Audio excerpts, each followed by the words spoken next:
G'day YouTube, my name's Lance, welcome to Bundy Bear's Shed. Well, the weather report, 14 to 25. Look, it's a pretty nice time of year. The sun's not up yet, it's before 6 o'clock. I think, actually it must be around 6 o'clock I imagine.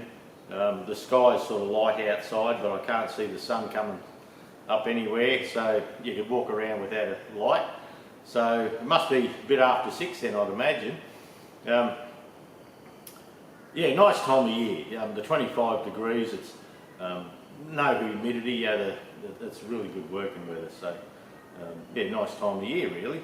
The days still get shorter for another, probably 3 weeks yet. They get shorter, then they start to lengthen out, and that's always good. I don't look forward to the shortest day. You feel like you're hopping up in the dark half the year, and but as they get longer and longer, it gets good again. So hopefully it's not too far away. What happened in the shed this week? Well, what didn't bloody happen, I suppose. Boy, I had a busy shed week. It was just a good week to get things done, and things just...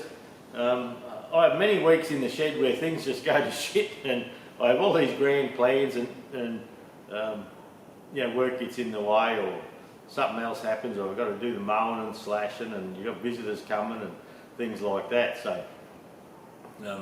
So this week I had a good run in the shed. I was up here yesterday morning mucking around. It was Mum's birthday. Mum was 88 yesterday, so we had a lunch out at home here for us. So yeah, the kids come around, and yeah, we had a young Freya, and yeah, we just had to get together and a lunch and a yarn for a few hours. And about 2 o'clock, Mum said, I think I better go home now and have a snooze. And she got her licence again. She got her eyes tested, and the doctor gave her the go-ahead to keep driving around. So, she was a bit worried she was going to lose it, because she's had one eye playing up and she had to have injections in it. And one optometrist was telling her, he wasn't comfortable with signing the form and making a bit of a carry-on about it. And anyway, someone said go to OPSM in town here, and which is where I go.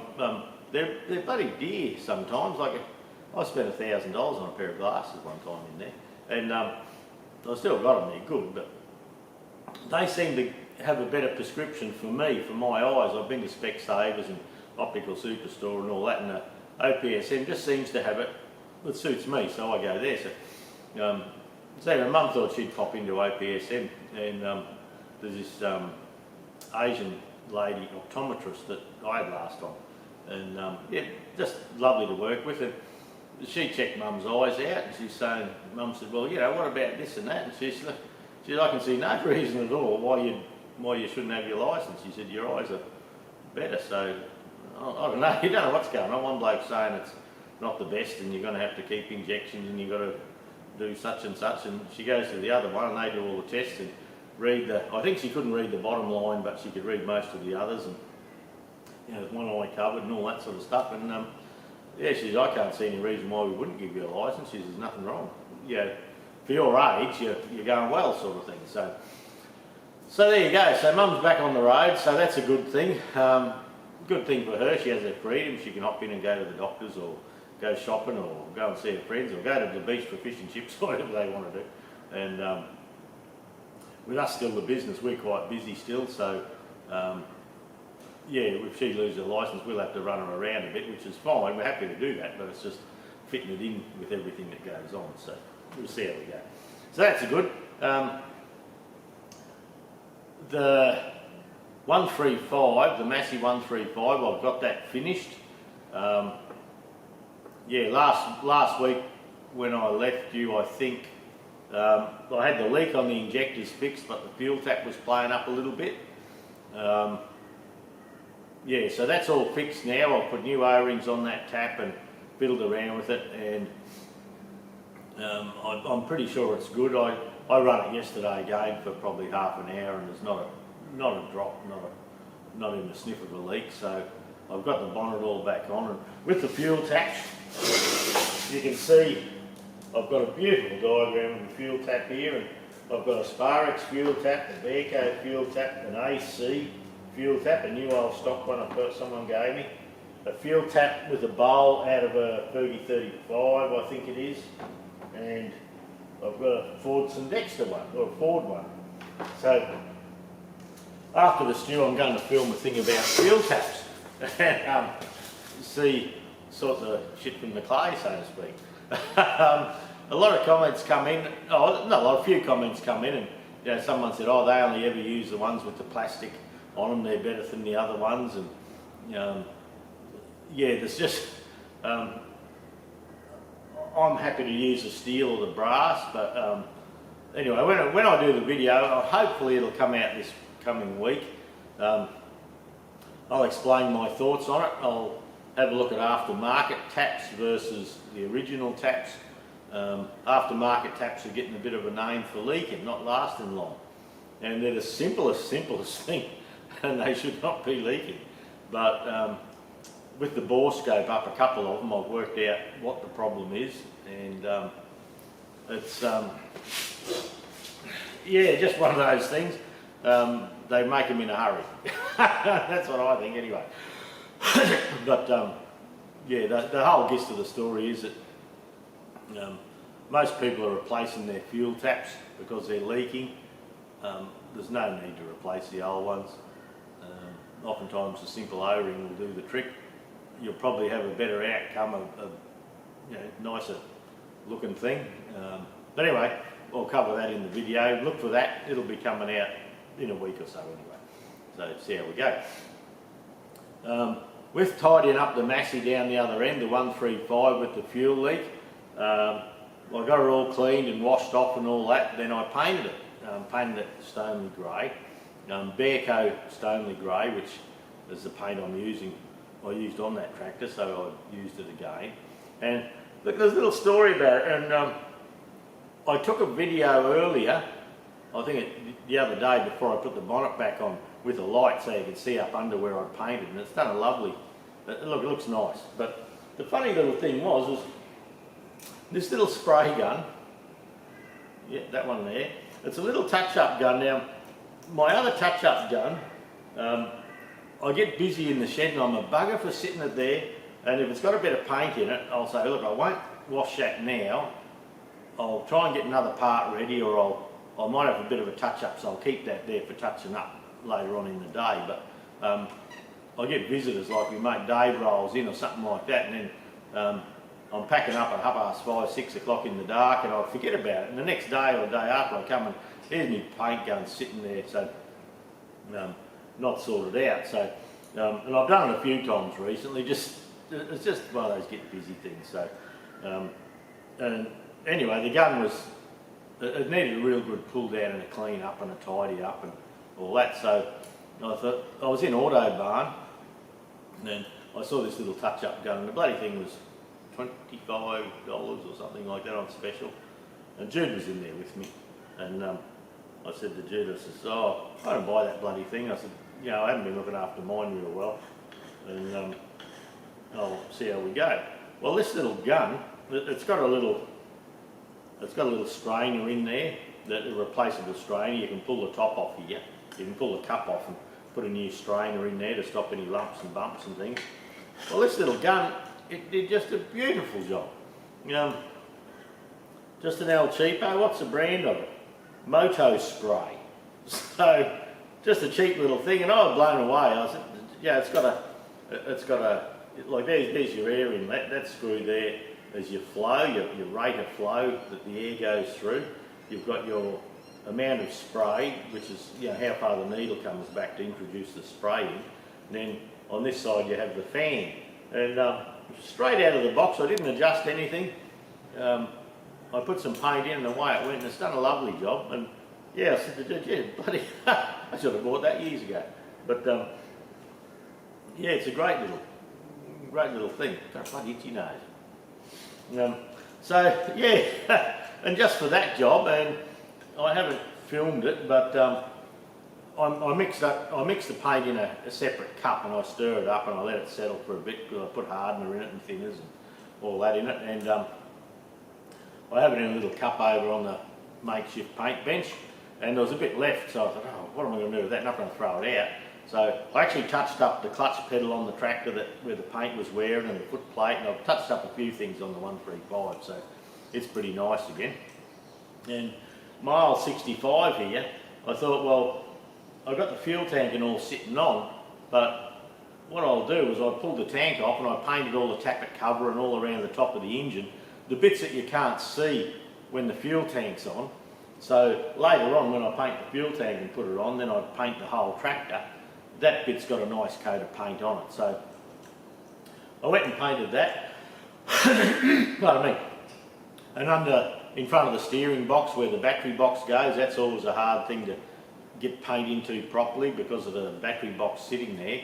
So I had enough paint to paint the top of the bell housing, the front of the steering box, the back of the engine at the top, and around the injectors and the tappet cover and all that sort of thing. So that's painted Stanley grey, but I was just really pleased with it. You know, sometimes you buy something and you think, oh, cheap thing, yeah, you don't expect it to work real well, but you give it a go.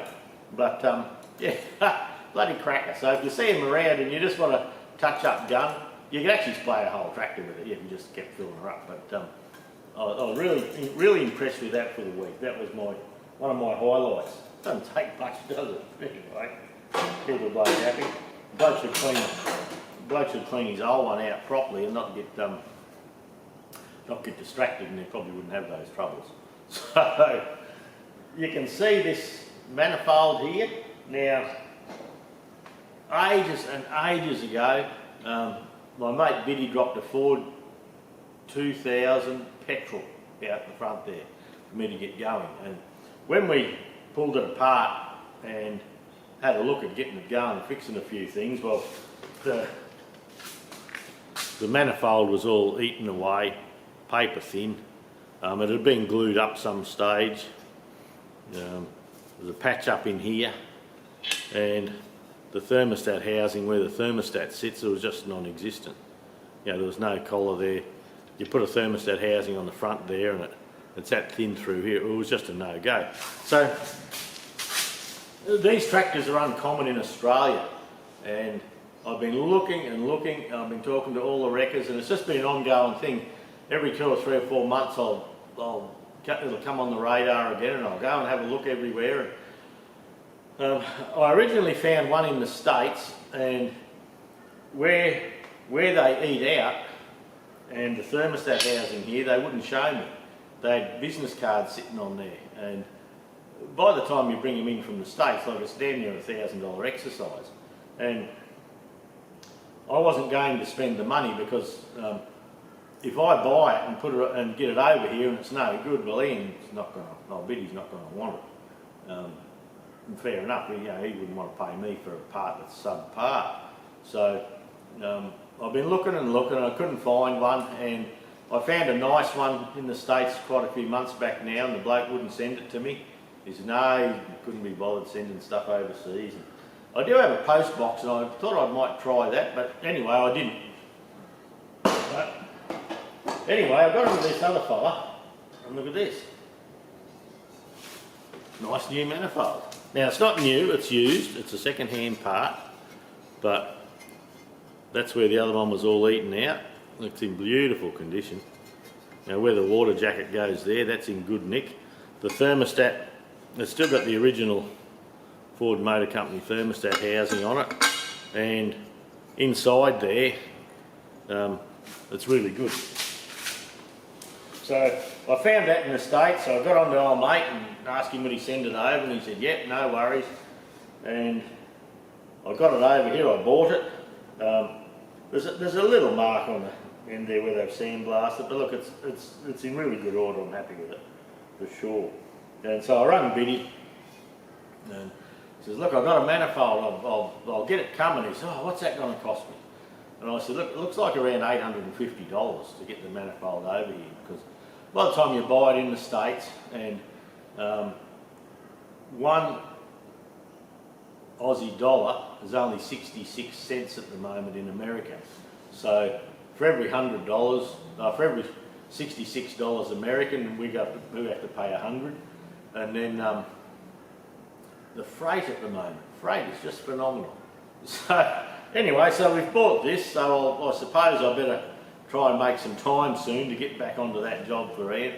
He hasn't been worrying about it, and he didn't pay much for the tractor, he was telling me, and he was actually thinking of pulling the motor out and seeing if a Dexter one would fit or something like that, just to have the tractor running. But now we found that. That's a good thing, but it's another job that we have to fit into the works and see how we go. But yeah, that's good that we finally got that sorted out for Biddy. Yeah, I think what I'll do, I'll bring the tractor in and we'll get it out of the weather and we'll bring it inside and we'll start working on it as time allows. Yeah, just see what happens. Like I say, I get that busy in here, you don't know.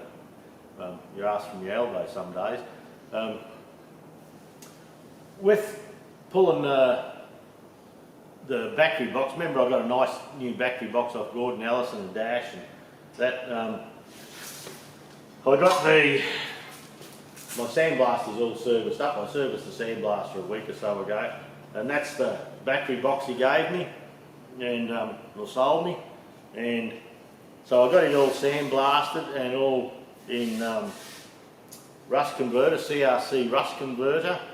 And I just noticed yesterday when I was bugging around with it that where the tank sits on the front, like the battery sits here, the tank sits back up here.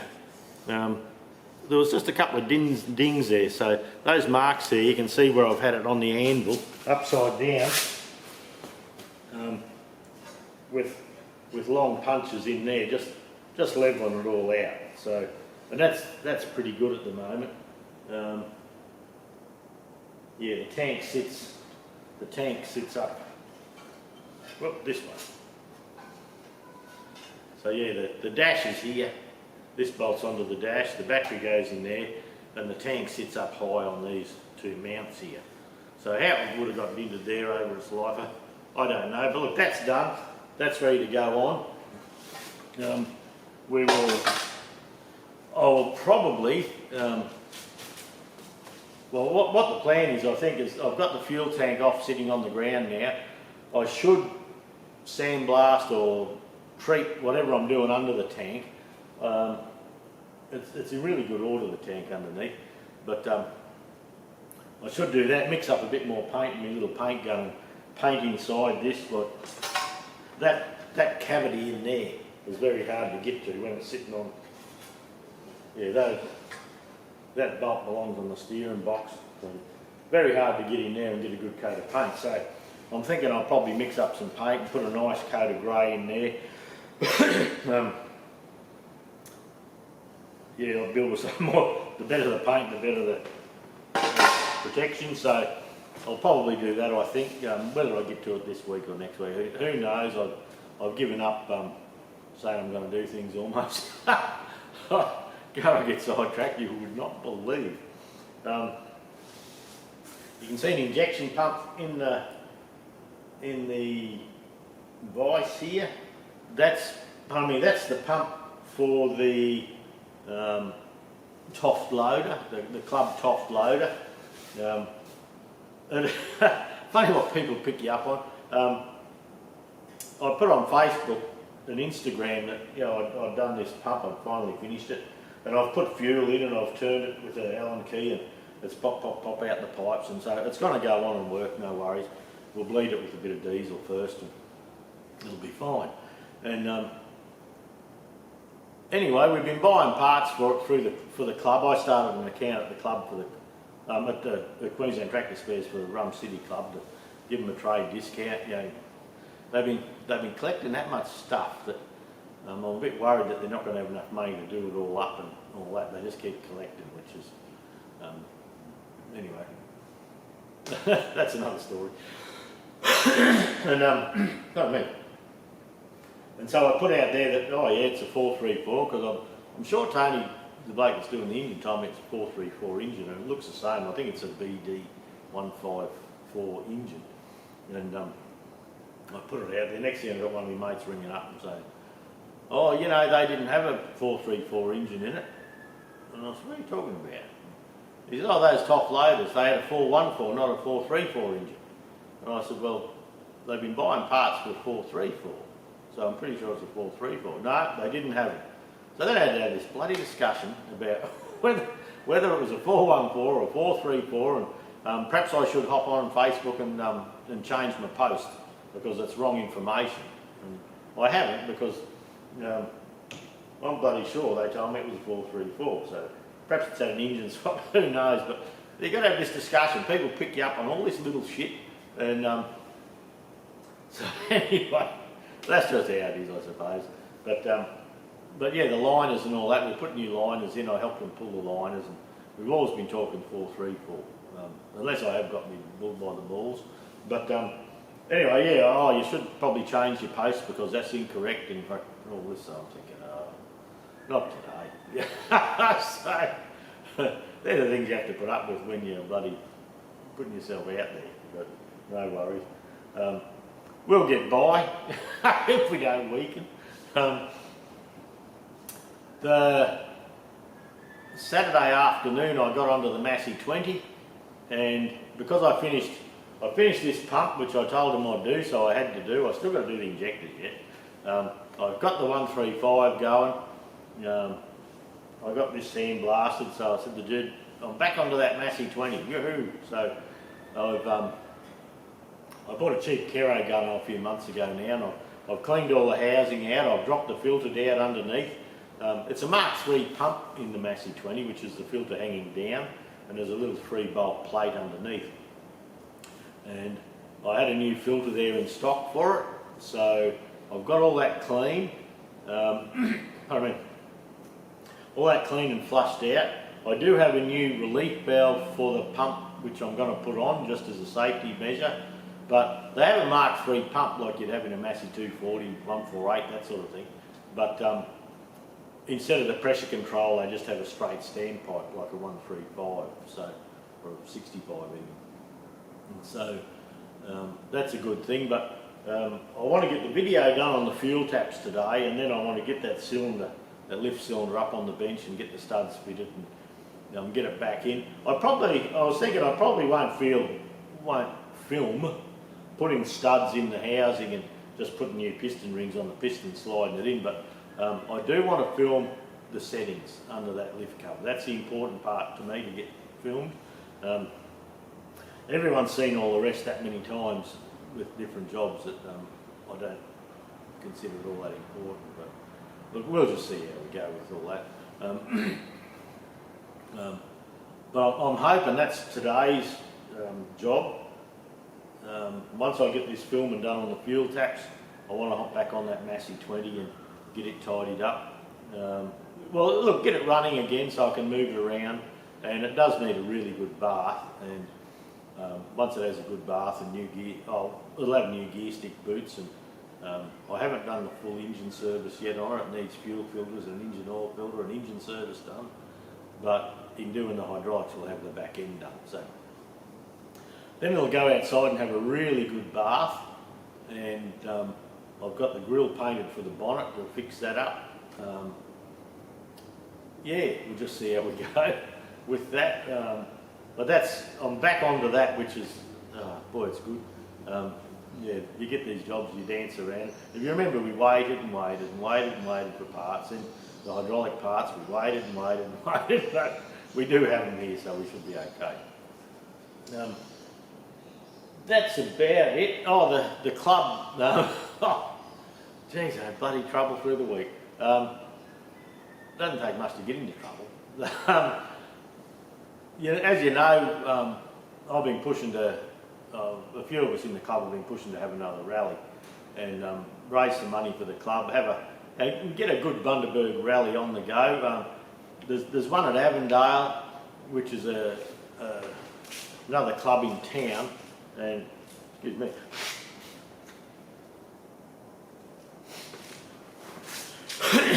Yeah, there's another club in town which is sort of more north of us up towards Avondale, called the Yesteryear Machinery Club, and yeah, good blokes, yeah, good people. It's just you have different clubs in town, and years ago none of us wanted to join that because of the management at the time, and so that's how we got ours going back in 2011. It started in my shed, and as I said before, we've been looking, the club's been just getting harvesters and these loaders and things like that, and we're going to have to generate a little bit of income to look after these things. Like, as you all know, if you get a tractor in the shed, and say you get half a dozen tractors or bits of machinery in the shed, stationary engines you can sort of leave there, but with tractors you've got to pump the tyres up, you've got to keep reasonable fuel in them, you have to have a battery in it, you know, if you've got to shift them around, you've got to keep them polished up, you know, if they're on display, like with the museum, they all have to be looked after, and with that there's ongoing expense. Now, it mightn't be a lot, but like the club's got a cane harvester, which you know, blow one hose on the cane harvester and drop 400 litres of oil, and you're in for $2,000 straight up. I mean, $2,000 plus the hose, probably another 500. So you get all this stuff that's donated to the club, which is fine, but there's ongoing expense with it, and our membership money each year, there's probably 2,500 there, 2.5, 3 grand there maybe. I haven't looked into that much. And the president, Nev, he only wants to do Agro Trend. We go to other little shows for free, but if we turn up as a club at Agro Trend, our club gets $1,000 for showing up. And he's telling me the other day that if they have a raffle and that, sometimes they make $800. And that's terrific money, Lance. And I'm saying, well, you know, you've got to do your sums. I don't think it's quite adding up. You know, long term, I don't think it'll add up. So we're pushing to get a permanent rally in, build it up over the years to a good rally. Like Manila Rally the other day, they're in their 36th one or something like that.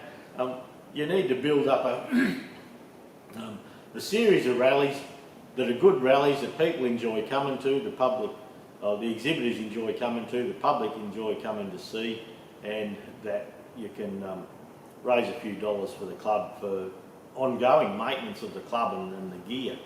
And so the other day, I've had a letter done up for ages. Pardon me, bloody asthma. I've had a letter done up for ages, which got emailed to all the members this week. And Nevy, the president, had one. And anyway, Nev's letter comes across my desk. And next thing comes, not for publication, no one's allowed to see it. Well, I had the bloody thing. And what the deal was I had my letter, then he was going to have his letter. We were going to have a meeting, get together and make one letter. And with the twos, the fours and against, and put it all together as one document and work together. So I'll never come into my office and have a chat about it. And I'd seen the top of his email, how he wanted it, you know, urgent notice to members and the top bit. So I got the bit off that and I put it onto my letter, on the top of the letter, and he had his letter, and I thought we were going to get his letter and blend the bottom of his letter. You know, I had the fours and he was going to have the precautionary tail down the bottom, and we were going to send one. And so we weren't allowed to send our letters early, we had to wait until it all come together. So I invited him into my office to do that, and we had a good yarn, and you know, worked okay. And I gave him my letter, and I said, this is what I've done so far, have a read of that. And he says, yeah, okay, yeah, well that's a fairly good case, yeah, you'll probably get that through, I think. Anyway, he says, okay, you send that letter, and he said, I've got mine here, and he gave me his letter, and it was the one I'd read. And I said, oh, well, some of the finances had changed. Well, that's another discussion. Some of the finances had changed, so like he was saying that there's the cost of the grounds, and if we don't have the rally, the club's going to be down $1,000 for the cost of the ground and all that. Well, as I've told you in the past, my mate Rob and myself, we decided to pay for the grounds. So the grounds are paid for, but he still left that on his letter. And anyway, before the meeting, I rang my mate Rob and I said, hey, this you and I all work together putting money into the club, whatever it needs, sort of thing. What sort of budget were you thinking for this rally? And Rob says, oh, I don't know, $1,000 each, would that be enough? And I said, no, I don't think so. I said, can you go to $2,000? And he says, oh, I suppose I can. And I said, well, you go to $2,000, I'll go to $2,000. And there's $4,000 for the club to run the rally, so that pays for the grounds, probably pays for a PA system, a bit of advertising, other expenses we haven't realised, because I said, what's going on is Nev's concerned about the risk of the club. We're going to send the club broke with this rock, and we'll go from there. So Rob says, yeah, all right. So anyway, so I had to adjust my letter before Nev read it that we have sponsors for the Tim Preview, another mate. He's got a drop deck. He's going to move any tractor pull sleds around, and he's got a water truck and a big John Deere with front forks for lifting around. So he's digging deep as well.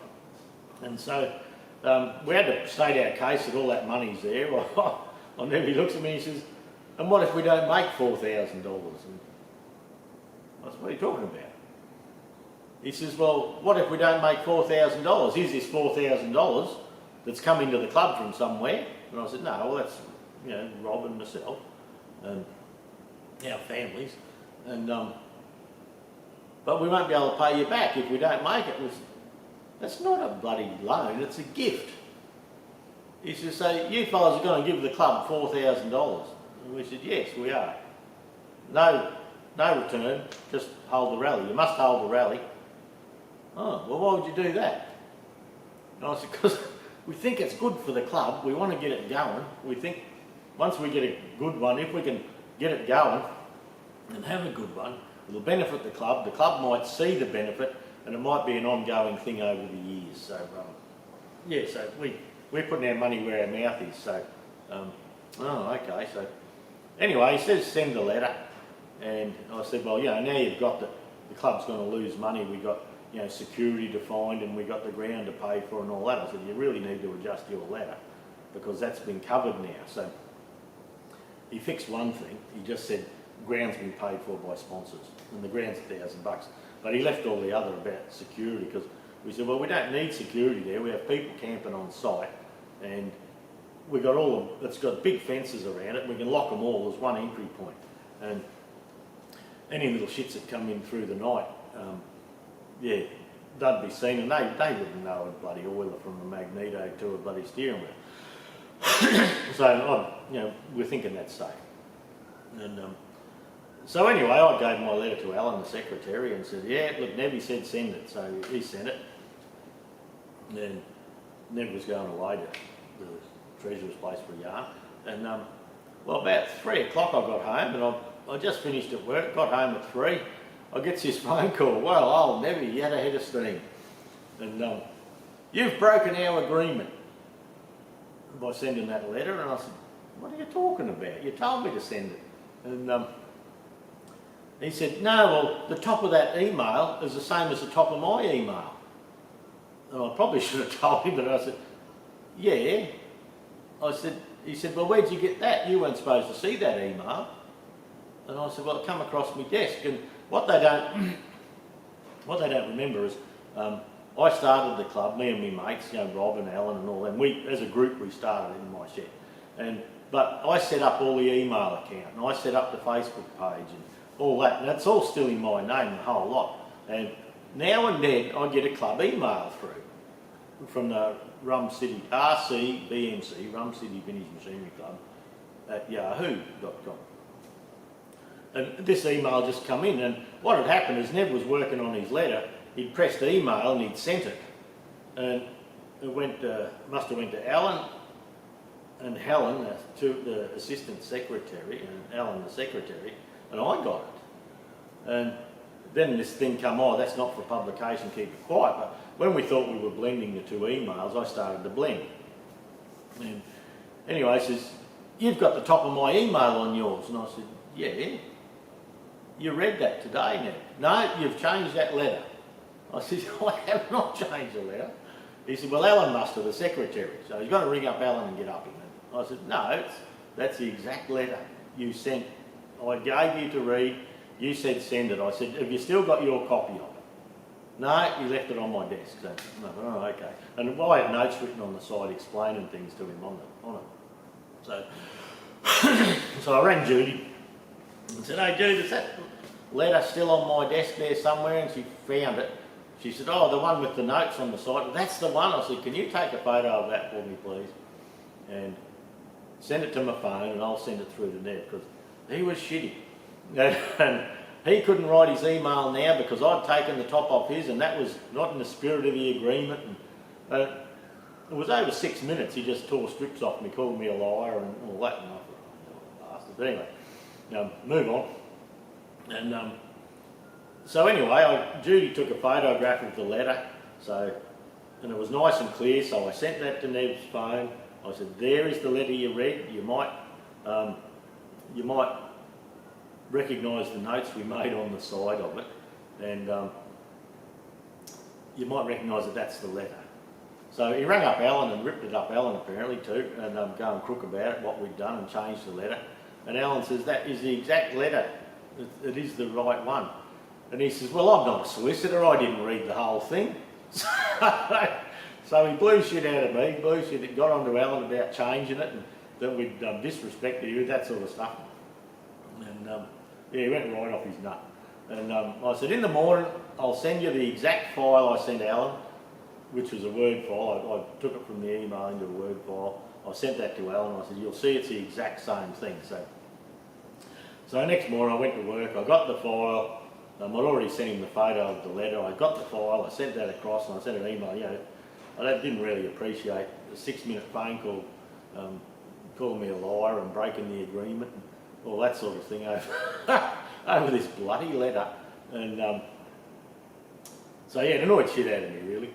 And so I blew shit out of him in an email and said, "I'm not putting up with that sort of shit." And I said, "You want to talk about this? Let's have it all on an email, so it's not, if you want to rip it up me about something, do it on an email. Have some balls and put it in writing." And so have not heard boo since.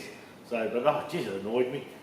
He read it, said, "Yeah, that's pretty good, send that," and then like 4 or 5 hours later, ringing up abusing you, and you break the agreement, and that's not what I agreed to, and the whole thing, and it was the exact thing, the exact thing.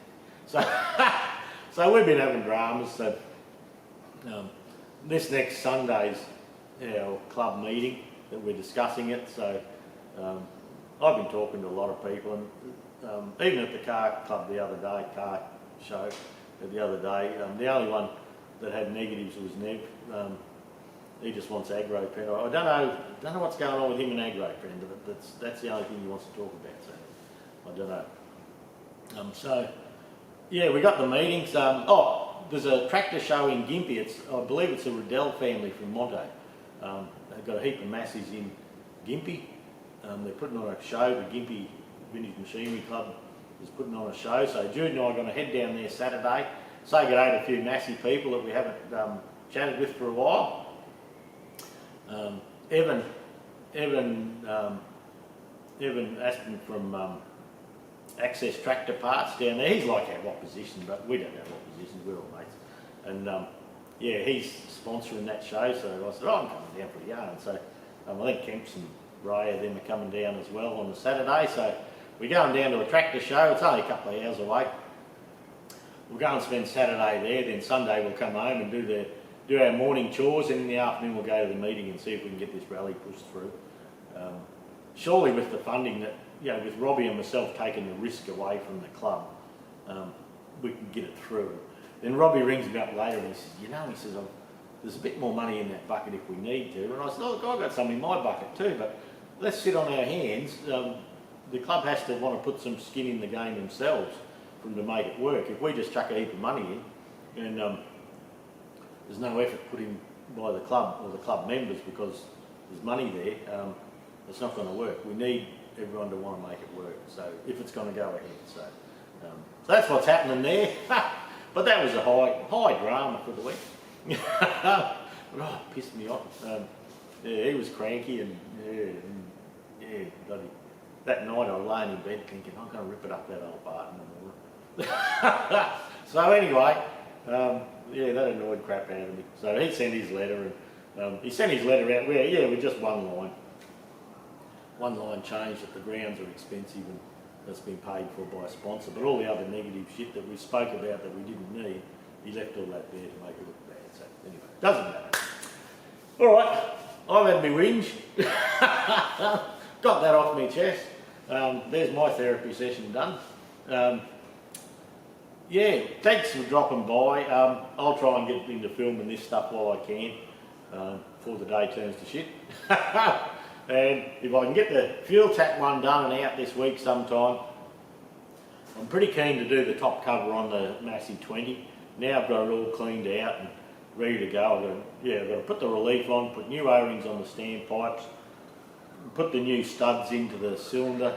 I'll put new piston rings on the cylinder, on the piston in the cylinder, put it on and set it up. And I've got those little Massey Ferguson books, the technician's guides for setting them up, so I'm going to try and go step by step with that if we can. But whether we get that done today, I don't know. I'm going to try to, and we'll see how we go. So anyway, thanks for dropping by, everyone.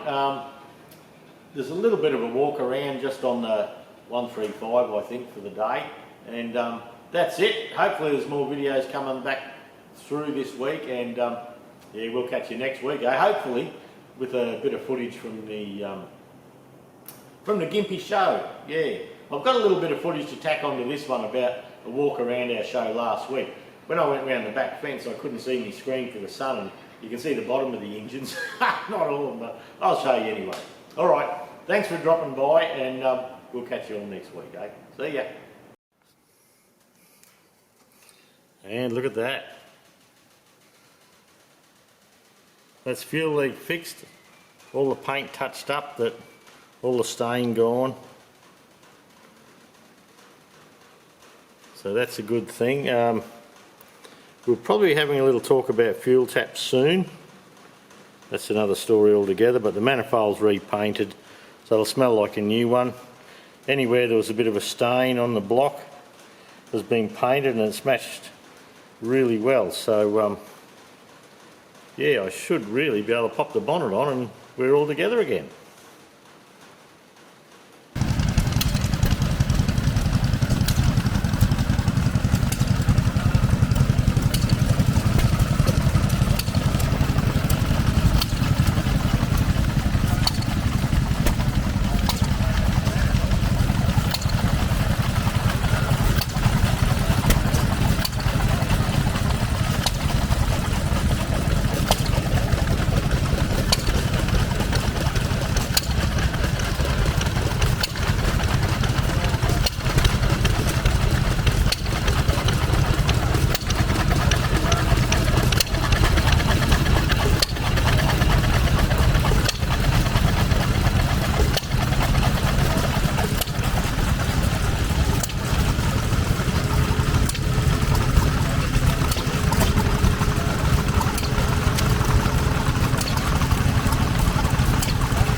Oh yeah.